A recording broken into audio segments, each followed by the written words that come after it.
একজন মাকে কখনোই শেখাতে হয় না কিভাবে তার সন্তানকে ভালোবাসতে হবে, যত্ন নিতে হবে কিংবা সুন্দরভাবে বড় করে তুলতে হবে। কি আশ্চর্য ব্যাপার, তাই না? একটা মেয়ে যখন প্রথমবার মা হয়, তার তো কোনো অভিজ্ঞতা থাকে না। তবুও সেই মেয়েটি ধীরে ধীরে নিজের জীবনের সবচেয়ে বড় দায়িত্বটা কিভাবে যেন নিখুঁতভাবে সামলে ফেলে।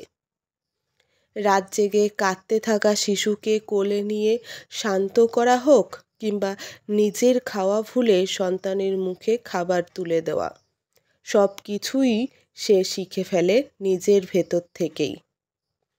মা হওয়া যেন এক অব্যক্ত শক্তির নাম। মা এক মেয়ের ভিতর ধীরে ধীরে জন্ম নেয়, বেড়ে ওঠে এবং তাকে বদলে দেয় চিরতরে। কিন্তু একটা জিনিস আমরা অনেক সময় ভুলে যাই, এই মাও একদিন একটি ছোট্ট শিশু ছিল। সেও একসময় কারো কোলে মাথা রেখেই ঘুমোতো।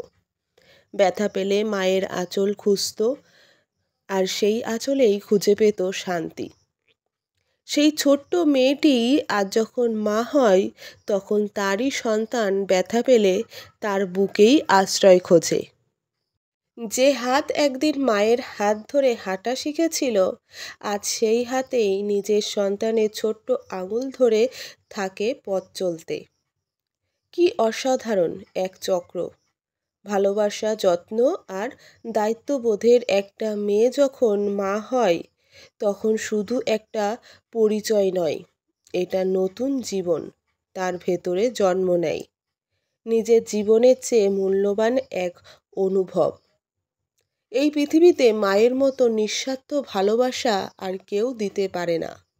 তাই নতুন হোক কিংবা পুরনো, প্রতিটি মাই এক একজন অসাধারণ যোদ্ধা, নীরব কিন্তু শক্তিশালী।